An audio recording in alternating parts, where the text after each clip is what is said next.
Ako po si Miss Winnie at ito ang ating kwento. Isang normal na araw ito para sa 30 anyos na dalagang si Jelay. Makulimlim ang kalangitan habang ang malamig na simoy ng hangin ay yumayakap sa dalaga. Kauuwi lamang niya galing sa bahay ng pinsan. Habang nasa tapat ng pinto si Jelay, napansin niya ang isang pares ng tsinelas. Hindi yun pamilyar kaya alam niyang may bisita sa kanilang bahay. Sino kaya ang bisita ni Tatang? Pagpasok ni Jelay sa loob, nakuha niya ang atensyon ng kanyang ama at kausap nito. Tila ba may malalim silang usapan na hindi niya matukoy kung ano. Napansin din ni Jelay ang isang ginang. Pamilyar din sa kanya ang mukha niya, ngunit hindi siya masyadong sigurado. Magandang araw po sa inyo. Mano po nga pala, Tay. Heto nga po palang pasalubong ko para sa inyo. Inabot ng dalaga sa ama niya ang isang paper bag na may lamang pagkain. Inilapag lang ni Tatang Soryo yon sa ibabaw ng lamesa. Anak, saan ka nang galing?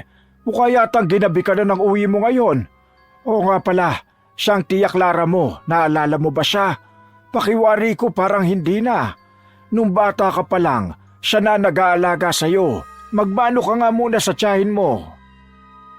Mataman niyang tinignan ang itsura ng pinakilala ng kanyang ama na tiyahin niya.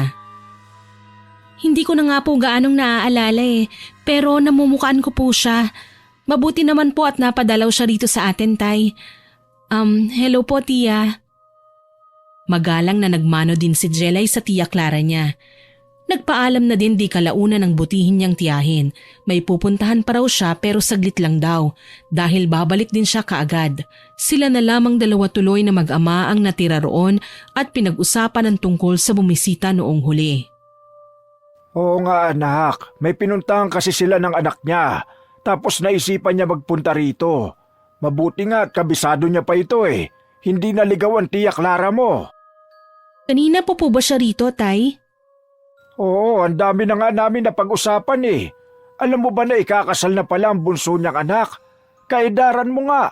Tapos nagtatanong sa akin kung ikakasal ka na o kung may anak ka na ba. Napapakamot na lang si Jelay sa kanyang ulo dahil sa narinig niyang ito. Sa edad niya kasing malapit nang lumagpas sa kalendaryo, mas higit na kailangan na niyang magkanobyo. Mahirap na, baka ma-expire ang pinakaiingat-ingatan niyang matres. Hindi niya mabibigyan ng apo ang kanyang Tatang Soryo. Ngunit batid din ng kanyang ama na focus siya sa pagtatrabaho kaya hindi pa siya nakakahanap ng mapupusuan na lalaki para sa kanya. Pero anak, huwag ka mag-alala. Sinabi ko naman na hindi ka pa handa sa pagpapakasal.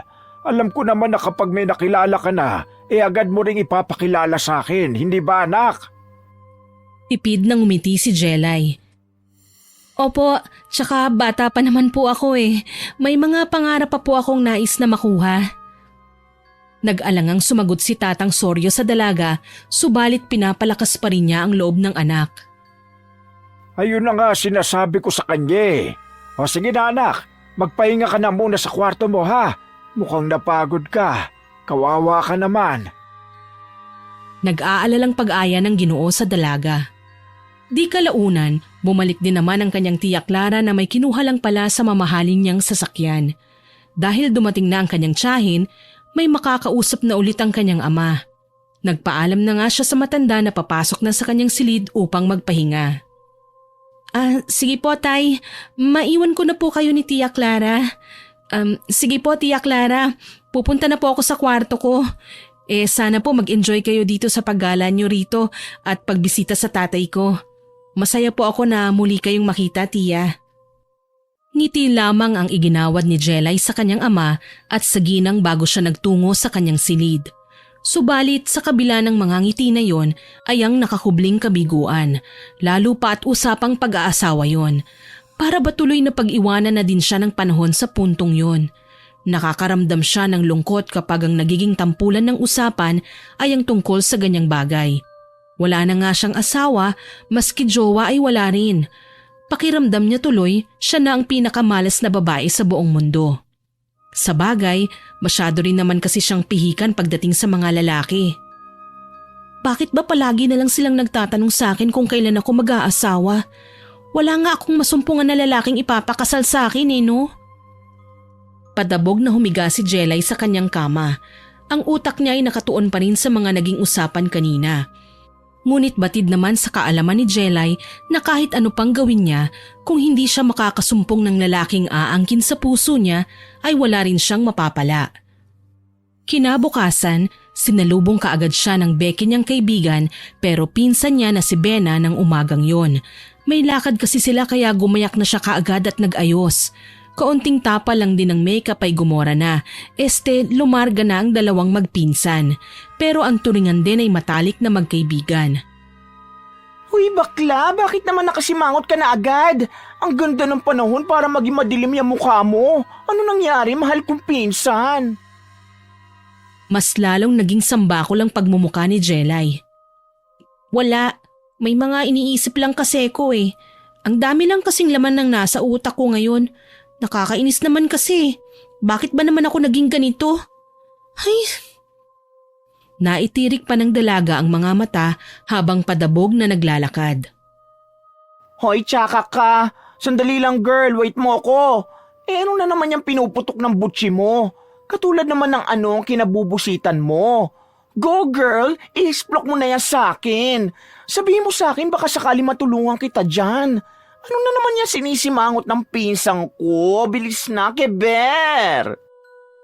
Nagbuntong hininga muna si Jelay bago isiniwalat sa bading niyang pinsan ang tungkol sa kanyang kinaiinisan. Napapaisip lang kasi ako bakla, kasi kahapon may nagpuntang bisita si Tatang. Kilala mo ba si Tia Clara? Nandun siya sa bahay, tapos tinatanong kung nag-asawa na raw ba ako. Ay nako, nakaka-pressure kaya bakla. Tapos sabi ko hindi pa. Ang sabi ba naman sa akin mahirap daw maging matandang dalaga. Para tuloy ng problema si Jelay ng mga sandaling yon. Ay, hindi ko na tuloy alam ang gagawin ko, bading. Tingin mo, baka sa susunod niya hihila na lang ako ng kung sinong lalaki para lang pakasalan ako. Lalagpas na rin kasi ako sa kalendaryo. Nanganganib na tong matres ko. Sayang ang lahi natin kung hindi ko ipagkakalat. Tumaas ang kanang kilay ng bading na si Bena. Tila may malalim siyang naiisip. Hanggang sa nagliwanag ang bumbilya sa ulunan niya. Bigla na lamang siyang nagkaroon ng ideya. Ay, may naiisip ako bakla. Kabog ito!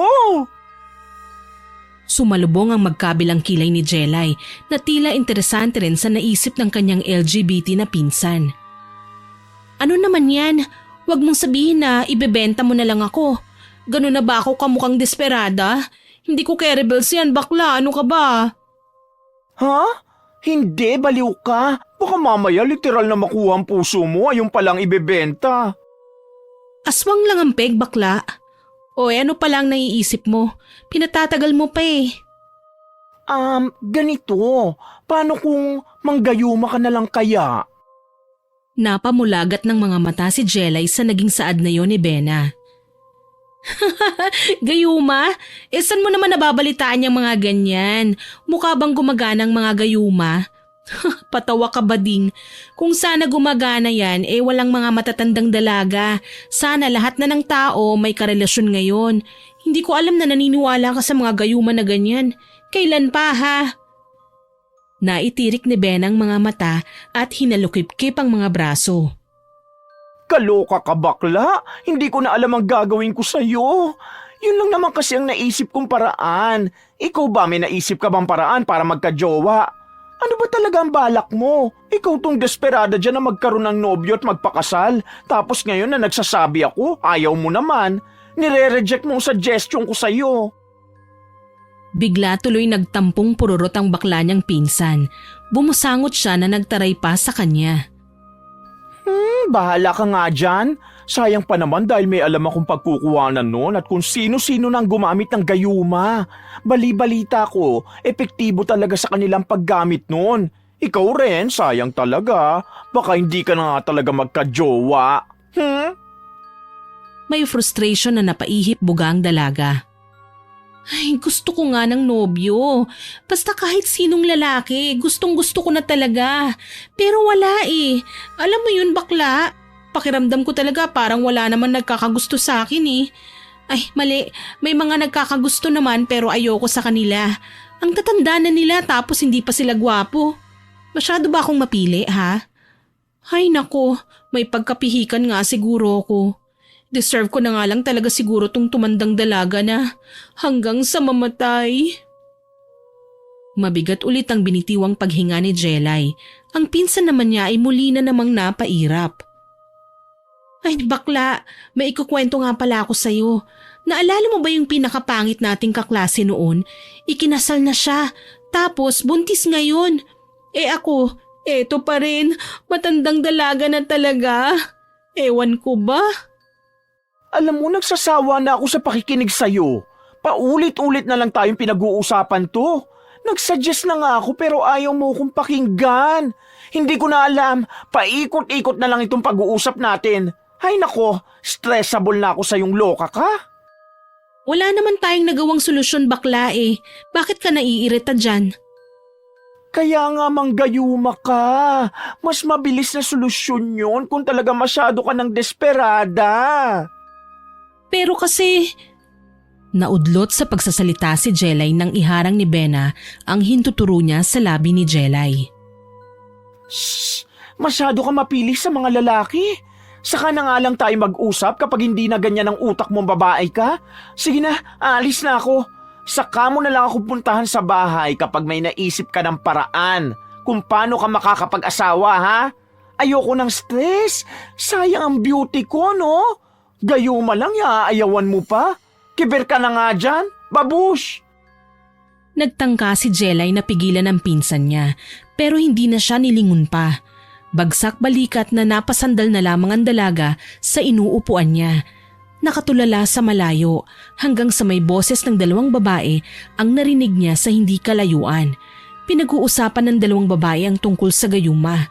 Tila yata pasaring na yun sa kanya ng langit kung saan binibigyan siya ng pabor sa nais niyang makuha. Base sa isang babae, ginamitan niya ng gayuma ang asawa niyang babaero at ayun, naging tapat na sa kanya. Sa mga sandaling yun, naging buo sa kalooban ni Jelay na gawin ang sinabi sa kanya ng pinsan niya. Kaya nagmamadali rin siyang nagtungo sa bahay ni Bena. Gora na nga to. Siguro tama nga ang pinsan kong bakla. Oras na siguro to para magkaroon ako ng boyfriend. Ano kayang experience ng may nobyo? Malakas na pagkatok sa pintuan sa bahay ni Bena ang ginawa ni Jelay. Kaagad naman siyang pinagbuksan ng kanyang pinsan. Ano ba naman yan, Jelay? Alam mo, kung nagpunta ka lang dito sa bahay para mag-rant na naman sa akin tungkol dyan sa mga sabi-sabi sa'yo, tungkol sa pag-aasawa, tigilan mo na ako, ha? Hindi na ako interesado. Hindi mo naman ako pinakikinggan eh. Ay! O tara, kumilos ka na dyan. Samahan mo na ako. Bilisan mo na dyan. Ha? Saan naman kita sasamahan, bakla ka? Maghanap ng lalaki? Maghahanap ng bigla lang mag-aalok ng kasal sa'yo? Ganon ba ang ibig mong ipagawa sa akin? Hindi ba sinabi mo sa akin na manggayuma na lang ako? Tara, dali na, subukan natin. Naaatat na talaga ako magkanobyo. Hindi kaagad nakapagsalita si Bena. Ilang beses pa siyang kumurap upang tingnan ng pinsan niyang bakas sa mukha na porsigidong isanais na yung gawin. Tara? As in, nagpapasama ka sa akin kumuha ng gayuma? Ano namang hangin ang dumapo sa'yo para maisipan yan? Akala ko ba kontra ka sa gayuma? Gulo mo no? Hindi ba sabi mo na yun na lang ang kailangan ko? Tara na kasi, ang dami mo pang tinatanong sa akin. Ngayon ako na nagmamadali, ikaw naman tong aayaw. Ano pa bang hinihintay mo, Pasko? Go, go, go na tayo! Malakas na hinatak ni Jelay ang baklang pinsan, ngunit nagpumigla siya sa kanya. Oh, bakit? Napapakamot sa ulong nagtatakang tanong ng dalaga kay Bena na nakahalukip-kip na naman. May gagayumahin ka na ba? May natitipuhan ka na bang lalaki na pwede mo maging jowa? Wala pa naman pero itatabi ko lang. Alam mo na, para handa ako kapag may natipuhan na ako. Basta ikaw ang bahala sa akin ha. Magaling ka kayang kumilatis ng boylet. Aba, ako pang tinanong mo? Siyempre, marami akong sinitsitan at binigyan ng 150. O ano, sasamahan mo na ba ako? Ikaw ang nagsabi sa akin ito tapos ngayon ikaw na tong hindi sigurado. Gora, let's na kasi. Seryoso na talaga? Laban o bawi? Oo nga, laban na. Paulit-ulit ka naman eh. Tinatanggal mo ang positive energy sa katawan ko. Ano ba, sasamahan mo ba ako o hindi? Sabihin mo lang sa akin kung saan nagbebenta ng gayuma. Ako na lang ang pupunta. Ako na lang pupuntang mag-isa. Kahit mag-isa lang naman din ako palagi, okay na yon. Kaya ko naman din mag-isa eh. Kung masama naman loob mo na kasama ko, edi walang problema. Ayun, kinonsensya mo pa ako bigla. Oo na, sige na. Hindi pa rin ako nakakapunta ron, pero narinig ko lang sa mga kakilala ko kung saan sila kumukuha. Alam mo, hindi ko talaga alam kung ano nangyari sa'yo ha? Kung bakit ura-urada ka na naman magsabi sa akin. Nakaramdam ng tuwa si Jelay nang marinig niyang sabihin yon ng pinsan niya. May halo mang kaba, mas nangingibabaw ang pagkasabik ni Jelay. Iniisip niya na maaaring ito na ang simula ng panibagong yugto ng buhay niya, kung saan magkakaroon na siya ng lalaking magmamahal sa kanya. Sigurado ka bang dito yun? Kanina pa tayo paikot-ikot dito eh, pero wala man lang tayong nakikita. Hindi naman kasi yung binabalandra, girl. Nakatago lang sa bahay nila yun. Anong akala mo dyan? Bilihan ng yelo na lalagyan ng karatula sa labas? Alangan lagyan nila yan ng gayuma for sale. Tanong na kaya tayo, sino ba yan? Anong pangalan ang hinahanap natin? Ano bang tawag sa kanya? Lola ba yan? Ay, ayun na! Nakita ko na! Tara na girl, bilisan mo na! Hindi na nag-aksaya pa ng oras ang dalawa na magtungo sa isang kubo kung saan mababakas na may mga proteksyon sa bawat gilid ng bahay. Kumatok si Bena na agad ding nabuksan. Bumungad sa kanila ang isang matipunong lalaki. Matangkad siya, moreno at ang mga mata niya'y matalim ngunit may lambing. Ano pong kailangan nyo? Kailangan namin ng gayuma. Tumingin pa ang binata sa labas ng bahay na tila ba may halong pagmamasid sa mga taong nasa paligid. Pasok po kayo. Pinapasok sila sa loob ng binata. Nang makapasok sila sa loob, ang amoy ng bahay ay hindi pangkaraniwan. Naghahalo ang amoy ng mga herbal at kandila.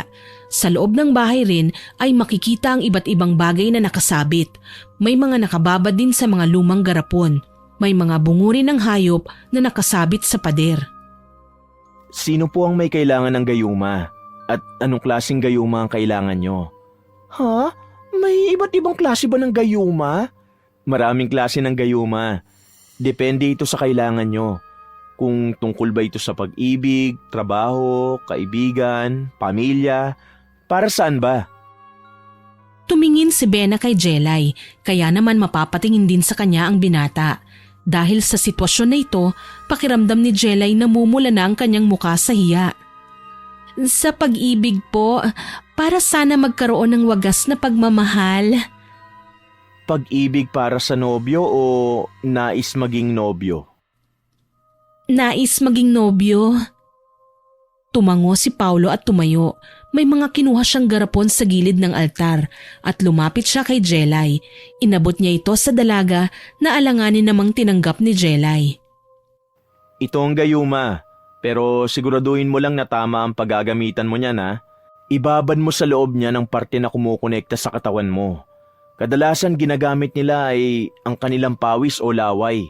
Para maging mas mabisa ito, kailangan itong magkaroon ng ugnayan sa iyo mismo. Kung nais mo maging mas mabisa, maaaring dugo mo ang ilagay mo riyan. Mamahalin na ba ako ng paiinumin ko ng gayuma? Hindi niya ba ako makakalimutan o ipagpapalit sa kung sino man? Oo, pero lagi mong tatandaan na may hangganan ng mga gayuma. May kapalit ang lahat. Kadalasan hindi ganun kabisa ang isang gayuma, lalo na kung gagamitin mo ito sa masama o sa sarili mo lang interes. Lumingon si Jelay kay Bena, tila ba naghihintay ng salitang sasabihin ng kanyang pinsan. Kadalasan, alin ang mga pumapalpak sa gayuma? Kadalasan kapag ang ginagayuma ay may ibang tunay na minamahal. Yun ang pinakamahirap na kalaban. Dahil ang pekeng pag-ibig hindi nagwawagi sa tunay. mababawasan din ang epekto nito lalo na kung mas malakas ang pag-ibig na yun. Wala bang pang forever na? Kumbaga hindi na maaalis kahit kailan? Para ako na lang ang mamahalin niya. Hindi ba pwede yung ganun? Walang peking pag-ibig na umaabot ng ganyan katagal. Basta palagi mong katatandaan na hindi maaaring malaman ang ginagayuma mo tungkol dito. Dahil malaki ang maaaring maging balik nito sa'yo. May mga sumpang kaakibat ang lahat. Ibig sabihin pwede akong tabla ng sumpa? Oo, kaya lagi mong pag-isipan kung gusto mo ba yung gamitin. Hawak mo palagi ang desisyon ng buhay mo. Lahat ng hinihiling mo, may malaking kapalit sa'yo. Yan ang madalas kong sinasabi sa mga kumukuha ng gayuma sa akin. Dapat alam mo mismo sa sarili mo ang nais mong magawa at kung gaano ka nga ba kahanda sa sumpa na matatamo ng kaluluwa mo. Hindi na kumibo si Jelay. Tinanggap niya ang gayuma ng buong puso at handa niyang gamitin ito ng walang pagdadalawang isip. Oo nga pala, ikaw ang nagbebenta ng gayuma. Ang akala ko matandang babae eh. Ngayon ko lang nalaman na may lalaki pala na nagbebenta ng mga ganito. Tapos ang bata mo pang tingnan ha? Pagtataka ng dalaga. Sa katunayan, sa lola ko yan nagsimula. Pinagpatuloy ko lang. Siya ang kilalang mambabarang dito sa bayan. Oo nga pala, wala akong presyo sa gayuma ha. Ihulog nyo na lang ang donasyon sa labas ng bahay. Salamat. Inikilig na sumagot ang beking si Bena. Salamat din sa gayuma, Pogi. Salamat ulit dito ha. Sana magamit ko ng maayos. Umalis na rin ang dalawa matapos nilang magpasalamat sa binata. Hindi mawari ni Jelay kung ano ang nararamdaman niya para kay Paulo. Ganoong tipo kasi ng lalaki ang gusto niya. Ngunit paano niya naman yun makukuha? Gayong ang lalaki na nais niyang bigyan ng gayuma ay mismong lalaki na nagbebenta sa kanya nito. Ayan, meron ka ng gayuma. Ngayon ang problema na lang natin kung kanino mo gagamitin. Pakiramdam ko nga meron na akong naiisip. Pero hindi pa ako sigurado eh. Tara na nga, umuwi na tayo. Umalis na ang magpinsan at agad ding umuwi sa kani-kanilang tahanan. Nangako rin si Bena na hindi niya ipapaalam kahit kanino ang tungkol sa gayuma. Naabutan naman ni Jelay ang kanyang tatay na nasa labas ng pinto. Tila inaabangan siyang umuwi. Saan ka ba nanggaling anak? Bakit ngayon ka lang nakauwi? Naglakad lang po kami ni Bena sa may labas. May mga napag-usapan lang po kami. Marahan na lumapit si Tatang Soryo sa anak niya at bahagya siyang inamoy. Umiwas naman kaagad si Jelay na para bang kahit nasa amoy niya pa lang ay malalaman na ng kanyang tatay ang lihim niyang tinatago. Bakit po tay? Mabaho po ba ako? Maliligo na lang muna po ako. Mukha atang naalikabukan ako sa labas eh. Ang dami kasing mga sasakyan. Hindi naman anak. May naamoy lang akong pamilyar sa akin. Parang amoy na matagal ko nang hindi naaamoy. Sigurado ka bang sa labas lang kayo galing ni Bena? Oo po. Sa kainan lang kami nagpunta ni Bena kanina. Sige po tay ha. Maliligo na muna po ako. Ang baho ko na nga yata eh. Sige anak, magpalit ka na ng gamit mo. Inamoy ni Jelay ang sarili niya. Ngunit wala naman siyang naamoy na kakaiba. Napansin niya na baka kumapit ang amoy ng insenso mula sa bahay na pinuntahan nila. Habang lumilipas ang araw, wala pa ring natitipuhan si Jelay na lalaking gagayumahin niya. Nagpunta na sila sa iba't ibang lugar pero ni isa wala siyang ibang naiisip kundi si Paulo, ang binatang nagbigay sa kanya ng gayuma. Tingin mo ba, Bena? Gagana tong gayuma? Paano naman natin malalaman, bakla? Hindi pa nga natin sinusubukan. Bakla, gagana kaya ito kapag sa kanya ko mismo ginamit? Malawak ang ngiti na sumilay sa labi ni Jelay. Pagtataka naman ang nabakas sa pinsan niya. May ilang tao sa paligid kaya sinundan ni Bena ang tingin ng pinsan niya. Mula sa hindi kalayuan, natanaw ni Bena si Paulo. Gagana sa kanya? Kay Paulo mismo? Oo, ano sa tingin mo, Bading? Bakla, talaga bang hibang ka na? Naisipan mo pa talagang gayumahin mismo ang nagbigay sa'yo ng gayuma? Bakit? Masama ba? Tignan mo kasi siyang maigi oh. Ang ganda ng katawan niya.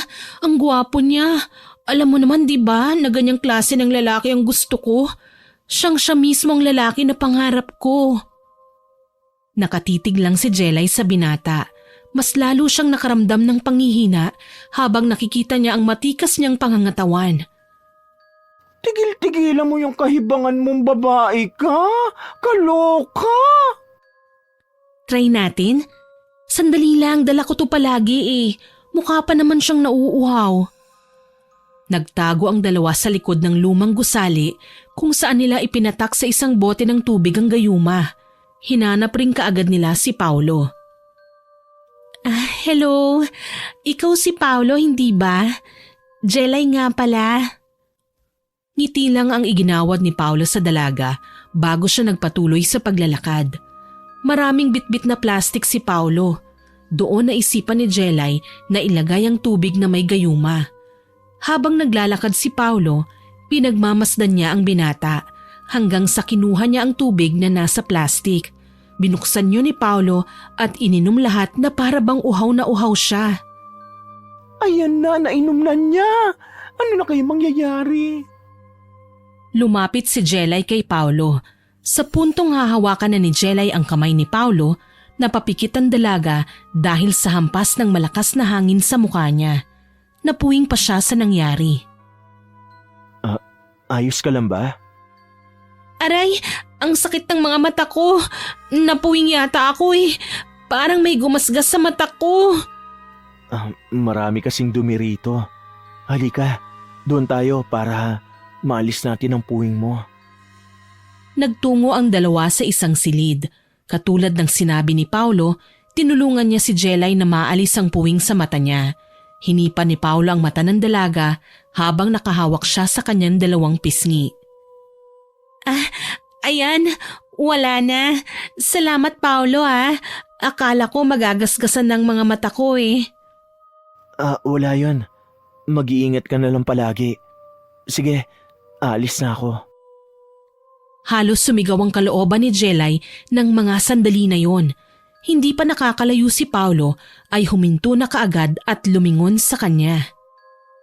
Sana magkita ulit tayo bukas.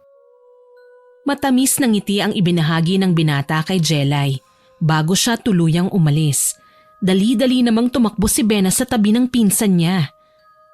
Oh, nakita mo yun? Nakita mo na kung paano siya maging maalaga sa akin? Ay, hindi ako makapaniwala. Sinabi niya pa na sana bukas magkita kami. OMG! Gaga ka talagang babae ka? Ang lakas talaga ng loob mo! Walang pagsidla ng tuwa ni Jelay sa mga oras na yon. Nakangiti lang siya buong maghapon hanggang sa nakauwi na siya sa bahay nila. Para bang ang tingin niya sa mundo ay isang piraso ng mga makukulay na bagay. Naabutan ni Jelay ang kanyang ama na naglilikom ng mga tuyong dahon. Bakit ngayon ka lang nakauwi, Jelay? Kumusta naman ang paghahanap mo ng trabaho? Iba ang nahanap ko, Tay. Mas maganda pa sa trabaho. Balak na sanang magsalita ni Tatang Soryo, ngunit natigilan siya ng humangin at ang simoy na ito ay papunta sa kanya. Napatakip siya ng kanyang ilong. Dahil dito, napansin siya ni Jelay. Inamoy ng dalaga ang katawan niya.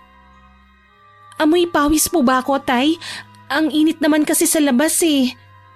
Naintriga na namang bigla si Tatang Soryo. Sigurado ka ba, Jelay, na wala kang ibang ginagawa? May iba ka bang pinupuntahan? May nakakausap ka bang ibang tao? Wala naman po. Kahit tanungin niyo pa si Bena, siya lang naman ang madalas kong kasama eh. Bakit niyo po ba naitanong? May kakaiba po ba sa amoy ng katawan ko? Bumabaho po ba ako? Amoy pawis ba? Amoy putok? Ano po? May kakaiba sa amoy mo eh. At alam kong ang ganyang amoy ay mga taong may ginagawa na para sa... Para po saan? Hindi umimik si Tatang Soryo. Umiwas na lang siya sa anak niya at kinukumbinsi ang sarili na mali lang ang kanyang iniisip. Ayaw niyang magbitaw ng mga salita na maaaring uungkat sa nakaraan at matagal nang nakabaon sa limot. Iniba na lamang ng matanda ang usapan. Kumakain ka pa ba, Jelay? Ang konti naman yata ng kinain mo. Nagbabawas ka ba ng timbang? Tignan mo ang katawan mo. Ang payat mo na masyado. Hindi po, Tay. Nagda-diet ka ba? Tatay naman, hindi lang po talaga ako gaanong makakain. Para kasing may kakaibang lasang pagkain natin eh. Bakit po ba ganun? O baka may kakaiba akong nalalasahan sa tubig?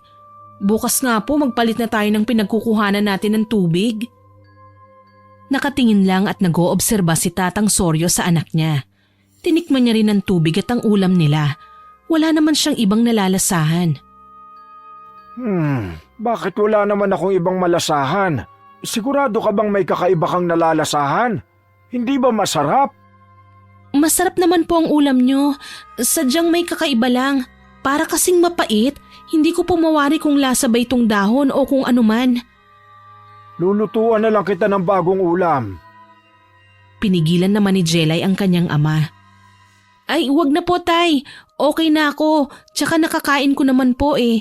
Hindi ko lang talaga siya ma-enjoy. Sigurado ka ba? Opo, Tay. Baka may kakaiba lang ngayon sa dila ko. Pero masarap naman po. Nakatingin si Tatang Soryo sa anak niya. Inoobserbahan siya at halatang may nais na itanong. Bakit po, Tay? May problema po ba? May mga napapansin lang ako, anak. May gusto lang sana akong itanong sa'yo, ha? Tungkol naman po saan? Hindi kaagad nagsalita si Tatang Soryo. Sinusukat niya ang emosyon at kanyang utak. Gusto niyang may malaman sa anak niya, ngunit hindi niya diretsyong maitanong.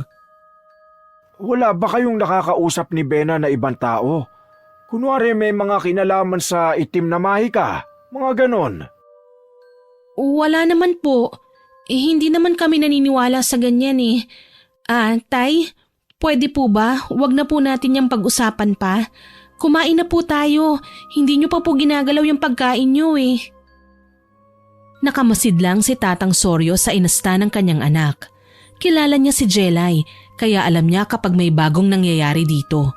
Hindi lang mawari ni Tatang Soryo kung ano yun, kaya nais niyang tuklasin kung ano nga ba ang nililihim ng kanyang anak. Kinabukasan, maagang umalis si Jelay. Mag-isa lang siyang nagtungo sa bayan, kung saan nakita niya si Paulo na tila may hinahanap. Inayos ng dalaga ang kanyang sarili bago nilapitan si Paulo. Hi Paulo, kamusta ka na? Andito ka ah. May bibilhin ka na naman ba? Hindi inaasahan ni Jelay ang nakita niyang reaksyon mula kay Paulo. Tila ba naging isa siyang nakahahali ng babae sa mga kumikinang na mata ni Paulo. Ang labi ng binata ay gumawad ng napakatamis ng ngiti. Nagpakita ka rin. Alam mo bang kanina pa ako naghihintay sa'yo? Naghihintay ka sa akin? Bakit mo naman ako hihintayin dito? Oo, hindi ba ang sabi ko sa'yo na magkita tayo rito? Gusto mo bang kumain? Oo naman. Sige ba? Hindi ko naman alam na ako lang pala ang hinihintay mo rito. Hindi ko nga rin alam kung ano ba nangyari. Basta ang gusto ko lang mangyari ngayong araw ay ang makita ka. Gusto kitang makasama.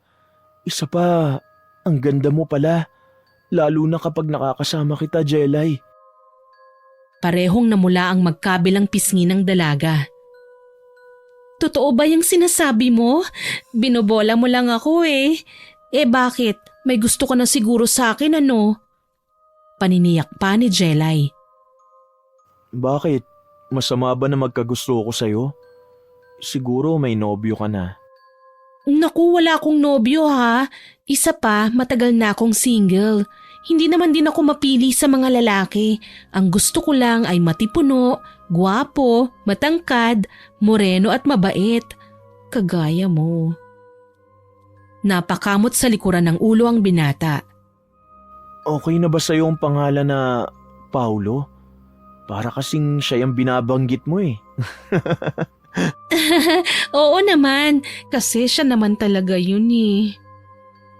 Nagpalitan ng binata't dalaga ng tawanan sa isa't isa. Pareho silang dalawang naglilibot sa bayan.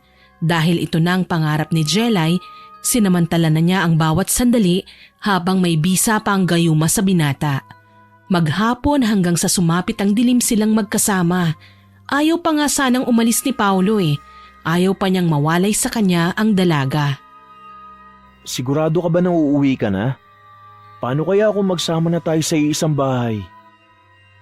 Isang araw pa lang na nagiging tayo kung makaaya ka naman kagad sa akin. Saan mo naman tayo gustong tumira?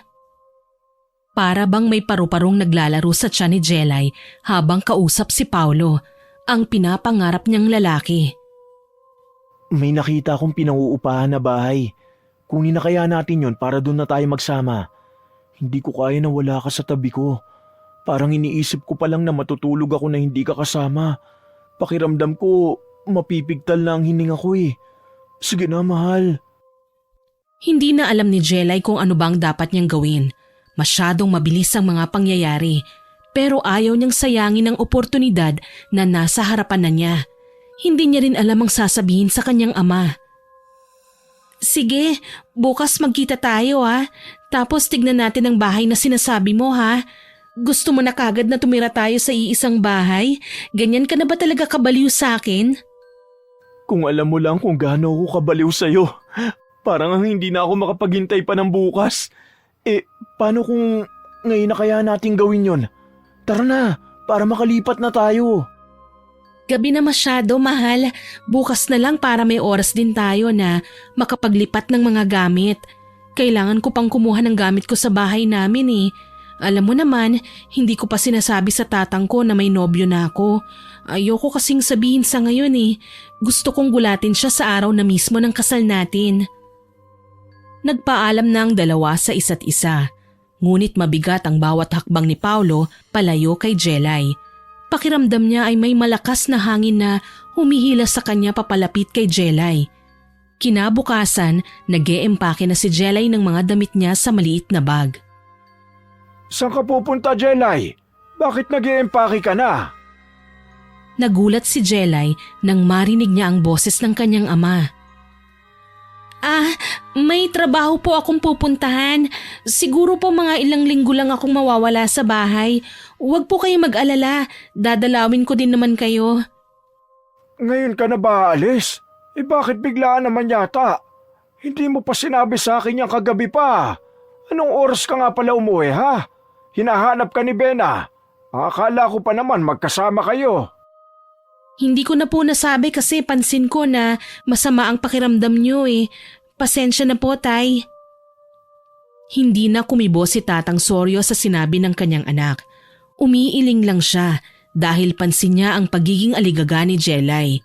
Alam ng matanda na may tinatago ang kanyang anak, ngunit hindi nga lang niya masabi kung ano nga ba ito. Sige po, Tay ha. Aalis na po ako. Kailangan ko na pong magmadali eh. Tatawagan ko na lang po kayo. Sige anak, mag-iingat ka palagi ha. Humalik si Jelay sa pisngi ng kanyang ama. Mas lalong naamoy ng kanyang ama ang singaw na lumalabas sa katawan ng dalaga. Konti na lang ay kukumprontahin na ng kanyang ama si Jelay tungkol rito. Ngunit mas mabilis pang umalis si Jelay kesa sa pagpapasya ng ama niya. Patago na nagkita ang dalawa hanggang sa napuntahan nila ang bahay na lilipatan nila. Nakakatuwa naman na makita kong bahay natin, mahal ko. Yumakap si Jelay kay Paulo. Hinaplos naman ng binata ang buhok ng babae. Kung alam mo lang kung gaano ko kasaya, magiging mag-asawa na tayong dalawa, tapos bubuo na tayo ng masaya nating pamilya. Nakikita mo na ba ang magiging resulta ng pag-iibigan nating dalawa? Ipinapangako ko sa iyo na magiging isa akong mabuting asawa at tatay sa magiging anak natin. Hayaan mo, sa susunod mas maganda na ang bahay natin. Sa ngayon nagsisimula pa lang tayo at kapag may mga anak na tayo, sisiguraduhin ko sa iyo na mas mataas pa dyan ang paglilipatan natin. Wala naman sa akin kung gaano kataas ang bahay o magiging tirahan natin, mahal. Ang mahalaga sa akin sa ngayon ay ang magkasama tayo. Hindi ba yun naman ang gusto natin? Ang hindi na magkahiwalay pa? Tama ka nga, mahal ko. Inayos nilang dalawang bahay at ang mga magiging laman noon, kahit na iilan lang din ang mga gamit nilang nadala. Nang matapos sila, nagpahinga silang dalawa sa kwarto. Magkayakap sila habang ang mga labi ay may malawak na ngiti. Alam mo ba, matagal ko nang pangarap ang ganito. Ang akala ko nga masyado na akong matanda para kiligin eh. Pero ngayon mas pinararamdam mo sa akin na ang bata ko pa pala. Salamat, mahal ko. Ngayon parang gusto ko na iparamdam sa iyo ang pagmamahal ko.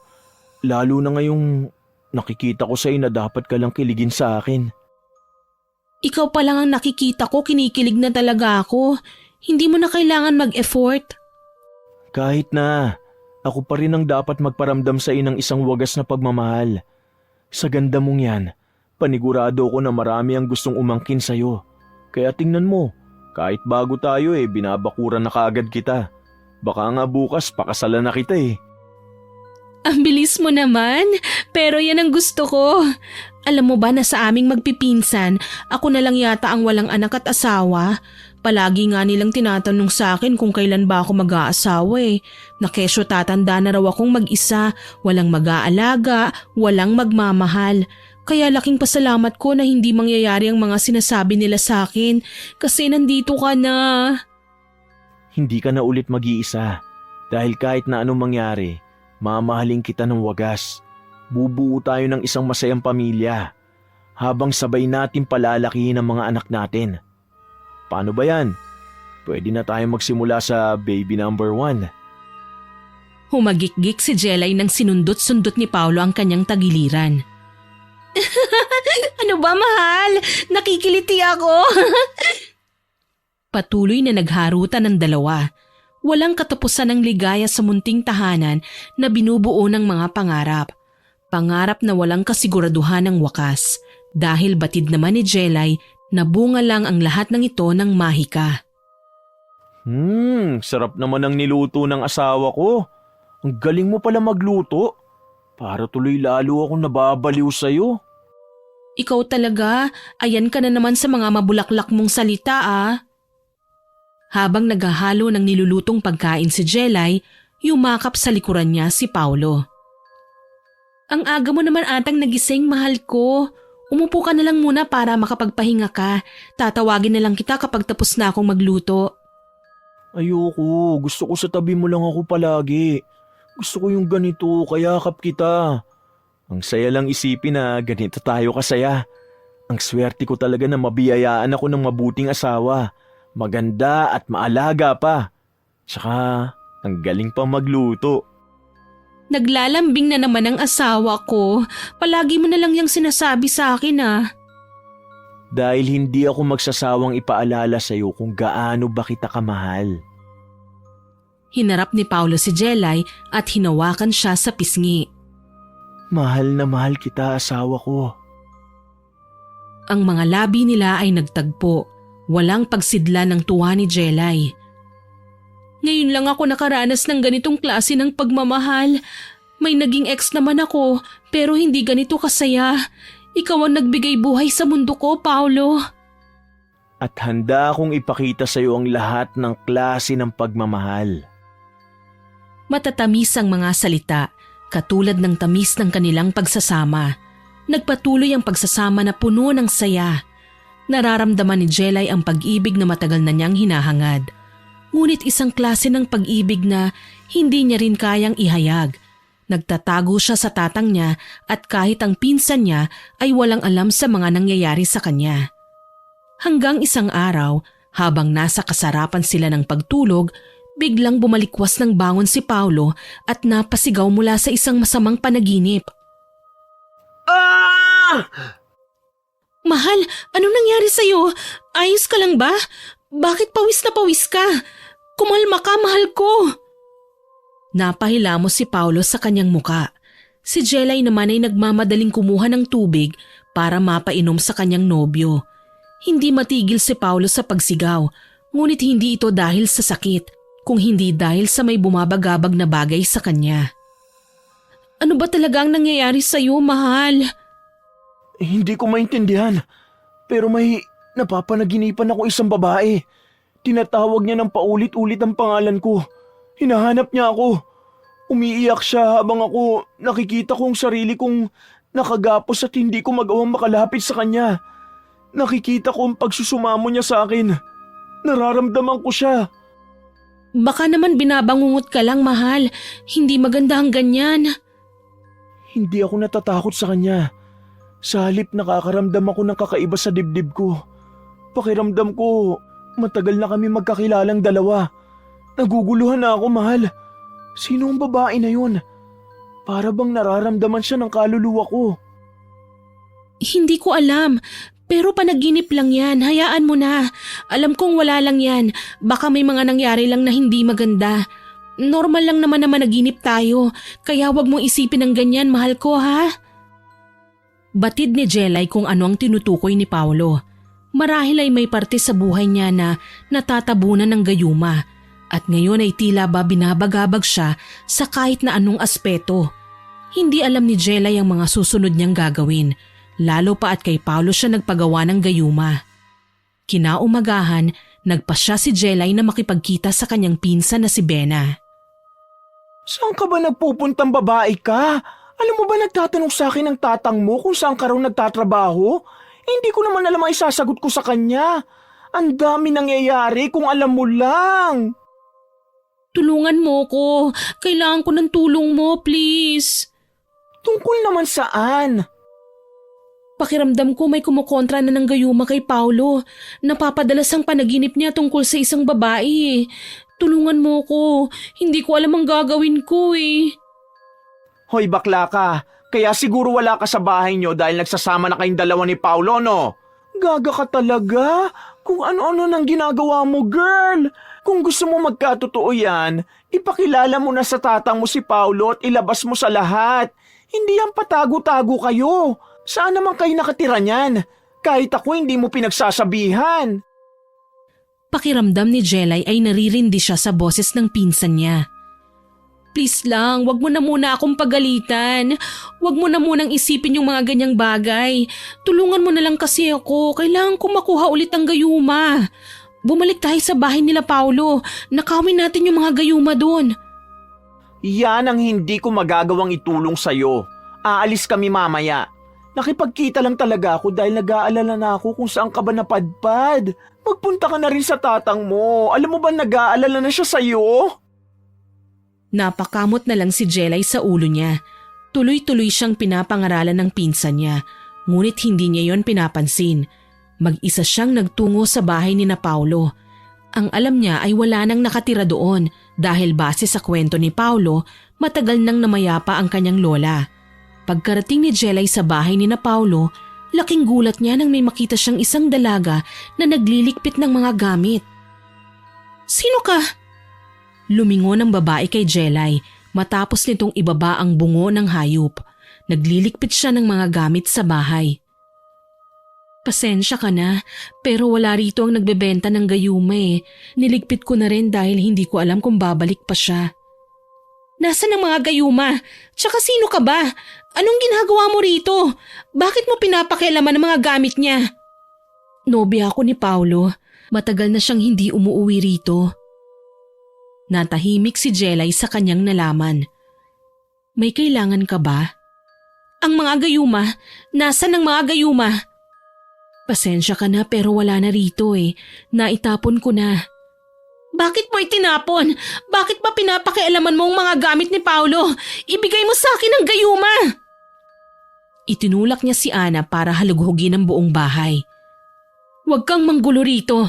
Sinabi ko na sa'yong itinapon ko na yon, kaya huwag ka nang maghanap pa. Lumabas ka na rito dahil wala ka nang mapapala pa. Matagal ko nang sinasabi kay Paulo na tigilan na niya ang pagbebenta ng gayuma. Ngayon maging siya, hindi ko na rin mahagilap. Baliw ka na ba? Kailangan ko ng gayuma. Kailangan kong mapigilan ang ginagawa mo sa kanya. Ginagawa ko sa kanya? Kanino? Pwede bang tigilan mo na si Paulo? Huwag ka nang manggulo pa. Hindi na ikaw ang mahal niya. Ano bang sinasabi mo? Alam mo ba kung nasan si Paulo? Doon lamang nahimasmasan si Jelay nang marinig niya ang tanong ni Ana. Ngayon na wala na siyang hawak pang gayuma, Alam niya na kahit na anong oras ay maaaring mawala ng bisa kay Paulo.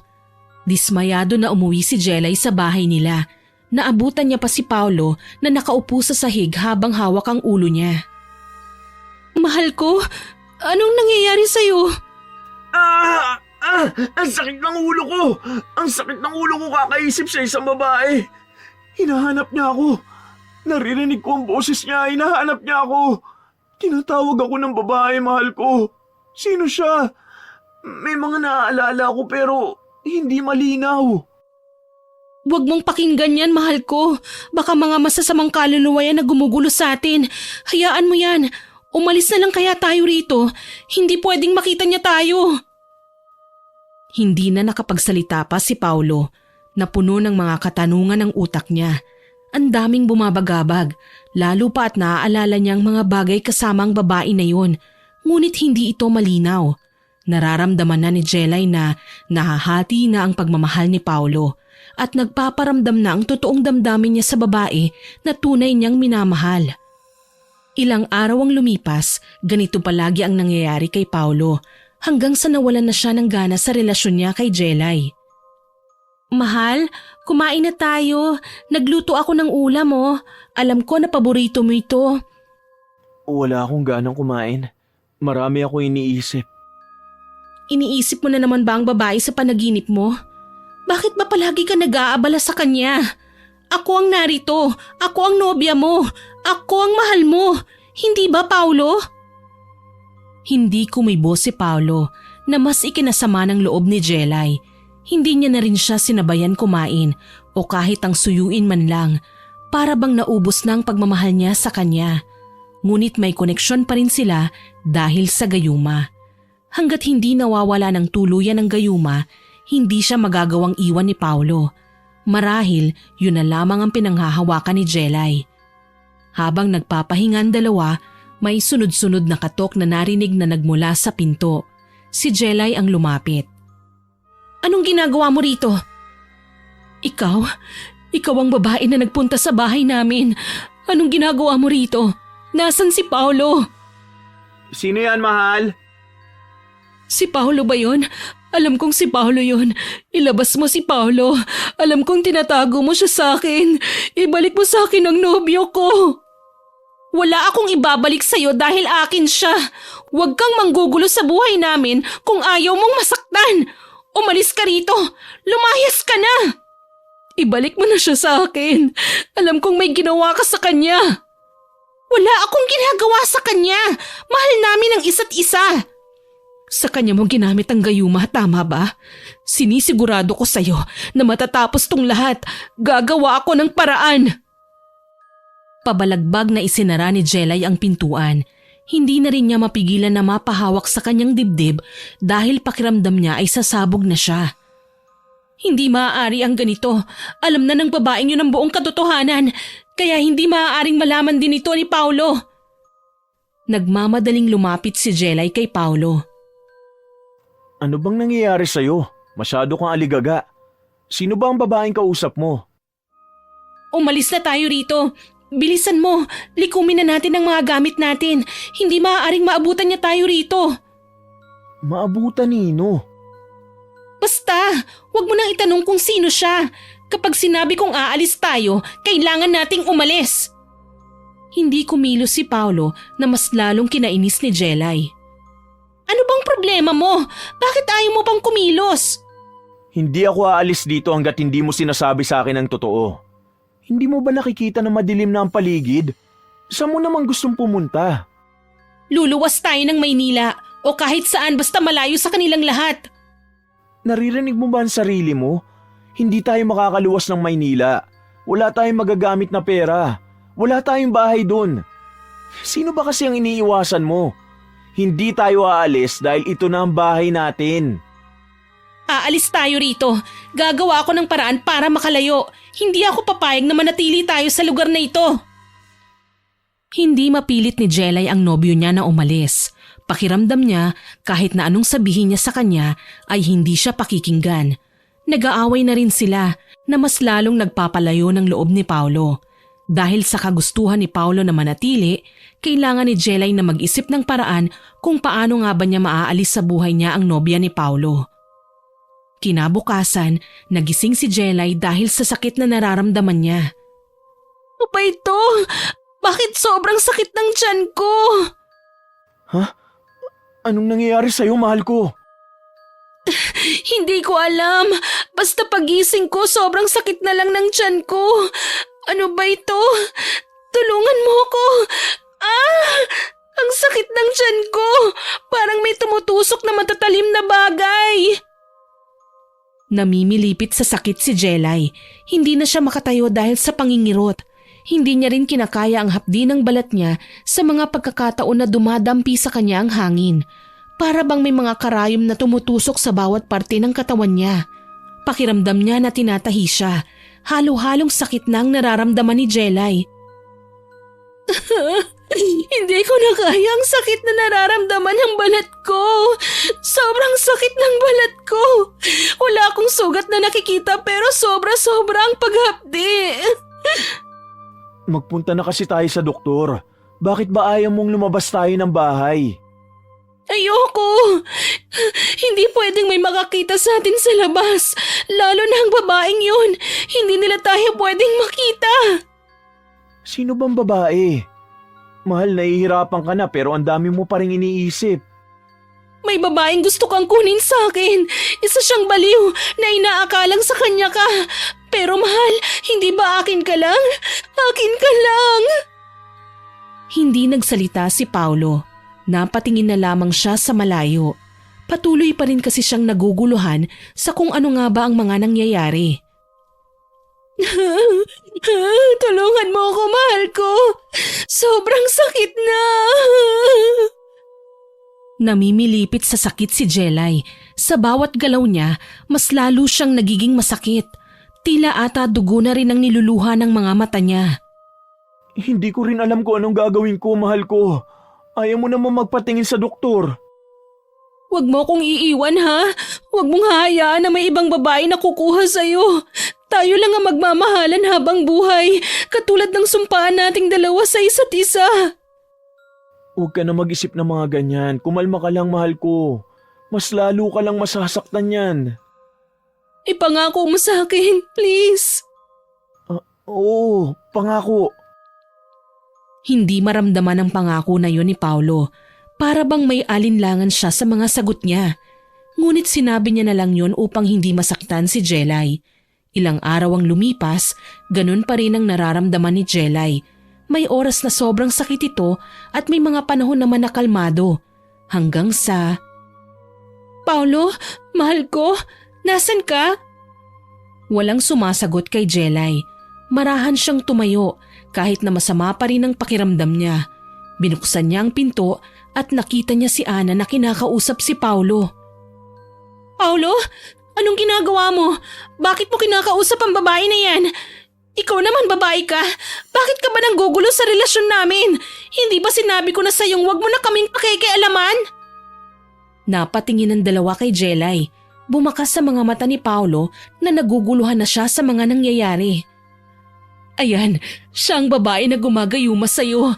Ako mismo ang asawa mo. Hindi mo siya mahal, Paulo. Magising ka na. Ako ang nag-iisang babae sa buhay mo. Hindi ba sa akin ka nangako ng wagas na pag-ibig? Sumama ka na sa akin. Hindi ko na alam. Hindi ko maintindihan ang mga nangyayari. Ikaw ang babaeng nakikita ko sa panaginip ko. Pero bakit hindi kita maalala? Bakit hindi ko magawang makawala kay Jelay? Mahal ko, huwag mong hahayaan na lasunin ng babae na yan ang utak mo. Ako talaga ang mahal mo. Ginugulo niya lang tayong dalawa. Nakikita niya na masaya ka sa akin at isa siyang baliw na babae na gustong manira ng ating relasyon. Ako ang mahal mo. Ikaw babae ka. Umalis ka na rito. Ako pa ang aalis? Ngayon pa ba na nakukuha ko na pabalikan dapat na sa akin? Lumapit si Jelay para hilahin si Paulo. Hindi naman magawa ni Paulo na umalis sa tabi ni Jelay kahit na ang puso niya ay nagsusumigaw na si Ana nga ang tunay niyang minamahal. Alam nating pareho na hindi mo siya makukuha sa akin. Nagkakamali ka, Jelay. Alam ko ang ginagawa ko at ngayon pa lang matakot ka na dahil unti-unti na ring babalik sa iyo ang lahat. Makikita mo, mawawala ng bisa ng gayuma na ginamit mo sa kanya. Umalis ka na rito! Umalis ka na! Hindi ako aalis hanggat hindi ko kasama si Paolo. Ganun ba? Ito ang dapat sa'yo! Hinila ni Jelay ang buhok ni Ana. Kahit pa man nahihirapan siya sa kondisyon niya, pinaglaban niya pa rin si Paolo. Malakas na sampalang binigay ni Jelay kay Ana. Lalayas ka rito o dadanak ang dugo mo sa lupang kinatatayuan mo? Ano bang ginagawa nyo? Bakit ba kayo nag-aaway? Itigil nyo na to! Ayos ka lang ba, mahal? Hindi maganda ang kalagayan mo. Nagkaroon ka pa ng sugat. Ngayon nakikita mo na? Nakita mo na kung sino sa atin ang mahal niya? Umalis ka na rito at wag mo na kaming guluhin pa! Hindi na nakapagsalita pa si Ana dahil agad ding pumasok sina Paolo at Jelay sa loob ng kanilang bahay. Bakit ba nakikipag-usap ka sa babaeng yon? Simula ngayon, hindi ka na lalabas ng bahay. Wala sa atin ang lalabas ng bahay. Hindi kita maintindihan. Bakit mo ako tinatago sa lahat? Bakit maraming sinasabi ang babaeng yun na nakakapagpabalik ng mga alaala ko? Para akong ibang tao at totoo bang sinasabi niya tungkol sa gayuma? Wala! Wala akong ginawang ganyan sa'yo. Ang nararamdaman mo sa akin ay tunay na pagmamahal. Ako ang mahal mo. Mahal natin ang isa't isa, hindi ba? Bubuo tayo ng sarili nating pamilya, mahal. Mahal ko, huwag mo naman siyang pakinggan. Nakaramdam ng awa si Paolo nang makita niyang lumuluha si Jelay. Dahil sa sakit na rin na nararamdaman ng dalaga, hindi niya napigilan na mapaluhod sa sakit. Ang sakit, mahal ko! Napabaluktot si Jelay dahil sa sakit ng tiyan niya. Mas lalo itong humahapde. Tila ba hindi lang mga karayom ang nararamdaman niyang tumutusok, kundi mga matatalimpang bagay. Sa sobrang sakit, hindi na niya napigilan na sumuka. Mahal, dadali na kita sa doktor. Kahit na ayaw ni Jelay umalis, binitbit siya ni Paolo papunta sa pinakamalapit na ospital. Doon ay hinarap kaagad ng doktor si Jelay. Ano po ang gagawin namin, Dok? Matagal niya nang nararamdaman to. Saad naman ng doktor, magbibigay na lang siya ng reseta para sa mga gamot na iinumin ni Jelay. Dagdag pa ng doktor kay Paolo na ibabalik din ang pasyente sa klinikang yun matapos maubos ang mga gamot na inireseta. Sige po, Dok. Salamat. Inabot ng doktor ang reseta habang si Jelay naman ay nanghihina pa rin. Hapuna ang paghinga niya na para bang kahit anong oras ay mawawalan na rin siya ng buhay. Hindi na rin niya maigalaw ang bawat parte ng katawan niya. Para bang nakagapos ang mga yun. Iuuwi na muna kita, mahal ko. Tapos bibili ako ng gamot mo. Huwag ka nang lumabas mag-isa. Balak sanang magsalita ni Paolo nang marinig niya ang boses ng pinsan niya. Jelay! Aba! Ano nangyayari sa'yo, pinsan? Nang tapunan nila ng pansin si Jelay, nakita rin ng dalaga na kasama ni Bena ang kanyang ama at si Ana, ang tunay na karelasyon ng ginayuma niyang si Paolo. Anak ko, ano nangyayari sa'yo? Sandali, anak niyo siya? Oo, siya ang nag-iisa kong anak. Siya ang babaeng gumayuma kay Paolo. Siya rin ang babaeng binigyan niyo ng ritual. Ano? Walang hiya ka. Sariling anak ko pala sinasaktan ko. Kaya pala gano'n na lang ako makaramdam ng kakaiba dahil sariling dugo ko mismo ang ginagawan ko ng ritual. Sandali nga lang po. Teka lang, ano ba nangyayari? Ang ibig niyo bang sabihin kaya nagkakaganito si Jelay kagagawan mo, Ana? At ng sarili niyang ama? Wait lang, Tatang Soryo, gumagamit ka ng mahikang itim? Tapos ginayumang ng gagayuma? Ang gulo! Wala na akong pakialam. Kailangan ko magamot ang anak ko bago pa man may mangyaring masama sa kanya. Tay, huwag niyo akong ilayo kay Paolo. Nagkakagulo sila sa labas ng ospital habang si Jelay ay nagmamakaawa sa kanyang ama na wag siyang ilayo kay Paulo at si Ana naman ay hindi hinahayaan ng nobyo na sumunod sa kung saan pupunta si Jelay. Tay, parang awa mo na. Wag mo akong ilayo kay Paulo. Mahal ko po siya. Anak, alam mo ba ang ginagawa mo? Maling-mali ang panggagayuma mo sa kanya. Pero siya lang ang nagmamahal sa akin ni Tay. Siya ang gusto ko. May mahal siyang iba bago mo siya nakuha. Ibig sabihin pinilit mong ikaw ang mahalin niya. Kahit na anong gawin mo, hindi magtatagal ang pagmamahal na yun. Dahil una pa lang ay hindi naman talaga sa'yo yun. Hindi nagpatinag si Jelay sa kanyang ama. Nagpumilit siyang tumayo at kahit pa natutumba, tumakbo pa rin siya papunta kay Paulo. Ngunit huli na ang lahat dahil sa mga sandali na yon ay tuluyan nang nawala ang epekto ng gayuma. Mahal ko, sumama ka na sa akin. Ilayo mo na ako rito. Umalis ka na sa harapan ko. Namumuhi ako sa'yo dahil sa ginawa mo. Pinaikot mo ako sa sarili mong kagustuhan. Nakakadiri ka! Lumuhod si Jelay sa harapan ni Paulo. Bawiin mo ang sinabi mo. Mahal mo ako. Alam kong mahal mo ako. Hindi ba nangako ka pa sa akin na pakakasalan mo ako? Na magkakaroon tayo ng maraming mga anak at palalakihin natin sila ng masaya? Bumalik ka na sa akin. Hindi kita mahal at hindi kita minahal. Lahat ng mga pinaniniwalaan mo ay bunga lang ng pagpilit mong mahalin ka. Wala akong nararamdaman sa'yo kundi galit. Agad ding umalis si Paulo kasama si Ana, habang si Jelay ay nakaluhod at naglulumpasay sa wasak niyang puso. Hindi niya mapilit si Paulo na bumalik sa kanya at hindi niya na alam kung makakaya niya pang mabuhay at harapin ang kahihiyang yun. Bakla, tara na. Sumama ka na sa tatang mo. Hindi na maganda nangyayari sa'yo. Kailangan mong gumaling. Anak, patawarin mo ako. Hindi ko alam na nagawa ko sa iyo yan. Sumama ka na sa akin. Kailangan ko mabawi ang sumpa sa iyo. Ayaw sumama ni Jelay dahil nagbabaka sakali siyang babalikan siya ni Paulo. Ngunit wala siyang ibang nagawa. Binuhat siya ni Bena dahil nangihina na rin ang katawan niya. Umuwi sila sa bahay habang ang ama ni Jelay ay walang humpay sa pagluha. Tay! Hindi na kaya ng katawan ko. Pakiramdam ko unti-unti na akong nilalamon ng kamatayan. Sumuka si Jelay sa sobrang sakit ng tiyan niya. Napahiga rin siya sa sahig sapagkat hindi na kaya ng katawan niyang lumaban pa. Sandali na lang ito, anak ko. Magagawa mo malampasan yan. Patawarin mo ako sa ginawa ko. Dapat ay hindi na ako bumalik sa ganitong gawain ko. Ngayon napahamak pa kita. Hindi ko kayang mawala ka sa akin, anak. Tay, hindi ko na po talaga kaya. Sobrang sakit na. Ayoko na ng ganito, Tay. Hindi ko na kakayanin. Namimilipit na si Jelay sa sakit na nararamdaman niya. Bawat hibla ng balat niya ay kumikirot.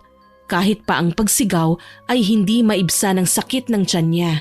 Sa bawat suka niya rin ay may mga butil ng bubog na lumalabas.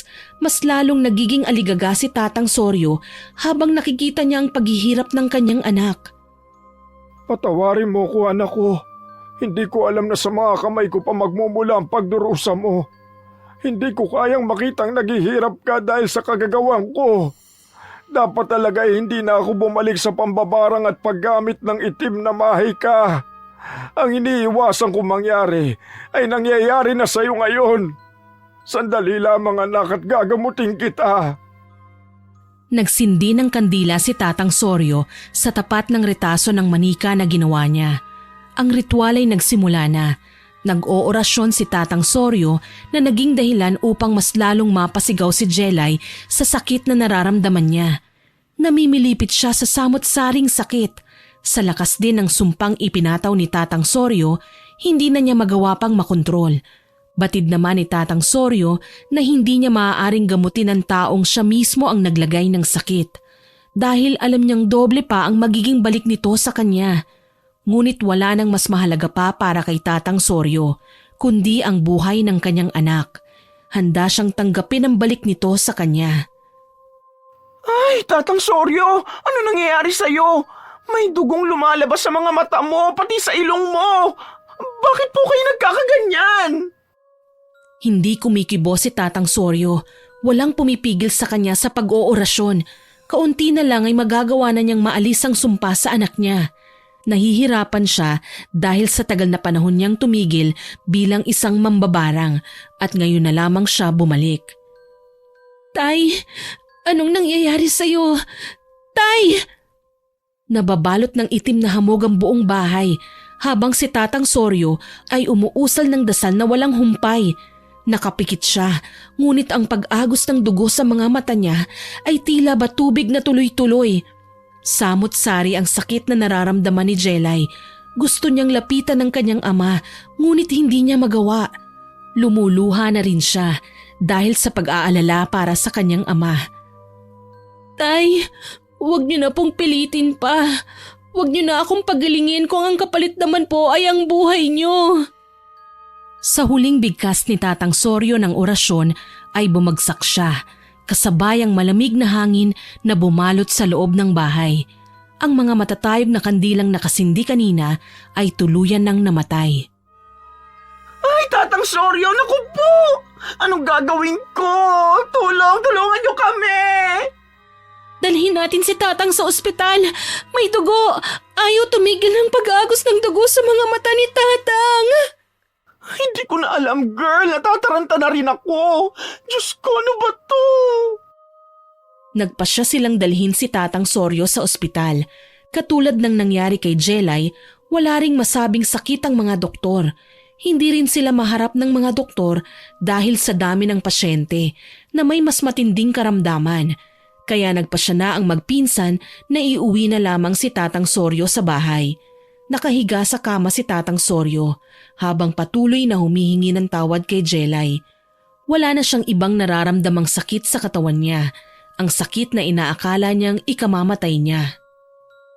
Uuwi muna ako sa bahay, ha? Tapos pupuntahan kita rito mamaya. Sandali lang ako. Sige, salamat. Pag-alis ni Bena, nanatili sa loob ng kwarto si Jelay. Naghihintay na magising ang kanyang ama. Habang umiiyak ang dalaga, nakaramdam siya na may humawak sa ulo niya. Agad siyang napatingin sa kanyang ama. Tay! Tay, gising ka na! Tay! Sorry po sa mga nagawa ko. Nalagay ka sa panganib ng dahil sa akin. May panghihina pa kay Tatang Soryo, ngunit nagawa niyang gantihan ng mahigpit na yakap ang kanyang anak. Hindi ko kayang mawala kayo sa akin ni Tay. Mas hindi ko pala kayang mawala kayo kesa ang walang kasintahan. Patawarin niyo ko, Itay. Ngayon ko napagtanto na may pagmamahal palang hindi na kailangan pang pilitin. At ito ang pagmamahal niyo para sa akin. Kayo lang ang tunay na nagmamahal sa akin. Kayo lang, Tatang ko. Tumahang ka na, anak. Patawarin mo rin ako. Hindi ko sinasadya na makaramdam ka ng sakit sa kagagawang ko. Hindi ko alam na ikaw pala yun.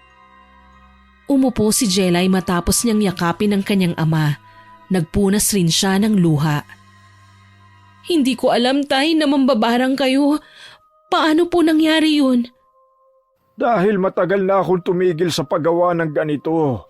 Sa katunayan, may kaibigan akong magaling na mambabarang noon. Siya ang lola ni Paulo.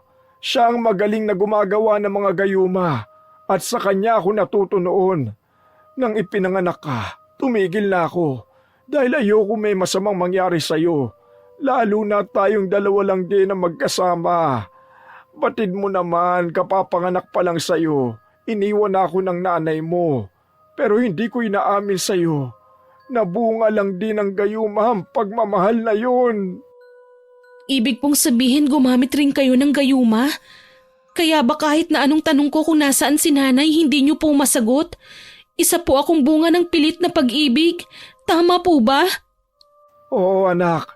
Isang pagkakamali na ayoko sanang magawa mo rin. Pero hindi kita napayuhan. Hindi kita iniwas doon. Kaya pala ang amoy mo simula nung ginawa mo yon ay biglang nagbago. Naaamoy ko sa iyo ang amoy ng mahika na ginamit mo. Ang pagkakamali ko lang, isinawalang bahala ko yon. Ang kaibigan po ba na tinutukoy niyo ay ang lola ni Paulo? Oo, siya nga ang kaibigan ko. Kaya nung lumapit sa akin ang asawa ni Paulo, tinulungan ko siya. Dahil ipinangako ko sa lola niya na kung ano man ang mangyari, narito ako para sa apo niya. Lingid naman sa aking kaalaman na ikaw na palang nilalagyan ko ng orasyon. Patawarin mo ko, anak. Patawarin niyo rin po ako, Itay. Hindi ko na kasi alam ang gagawin ko. Tumatanda na po ako pero hindi pa po ako na ikakasal.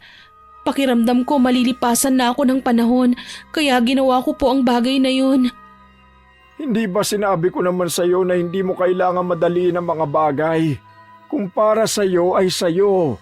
Kusa itong darating. Sana makita mo na ang pag-ibig ay hindi lamang para maikasal. Maraming pag-ibig kang makikita pa sa bawat parte ng buhay mo. Palagi mong tatandaan na hindi ka kailanman magiging masaya sa pagmamahal na ninakaw mo sa iba. Hindi ka kailanman makakaranas ng tunay na ligaya sa pag-ibig na pinilit mong makuha. Tama po kayo, Tay. Marami akong natuklasan nitong mga nakaraan dahil sa ginawa ninyo. Napagtanto kong may pagmamahal palang hindi na dapat pilitin pa. At alam niyo po kung ano yun? Yun ang wagas na pagmamahal ng isang ama. At ang pagmamahal para sa kanyang pamilya. Niyakap ni Jelay ang kanyang ama. Ipinadama niya ang buong pusong pagmamahal sa kanyang magulang at nag-iisang kapamilya. Dito na rin natanggap ni Jelay na maaaring hindi na niya matatagpuan ang pag-ibig na hinahanap niya kung hindi niya rin naman kayang mahalin ang kanyang sarili. Nagparamdam si Jelay kay Paulo hindi para pilitin siya, kundi para humingi ng tawad sa binata at pati na rin sa asawa niyang si Ana. Nais ni Jelay na magkaroon ng panibagong buhay na hindi bitbit ang mga pagkakamali niya sa kanyang nakaraan.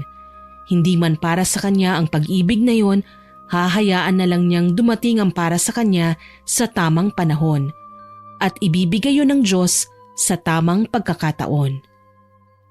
Naway nagustuhan niyo ang aking ibinahaging kwento.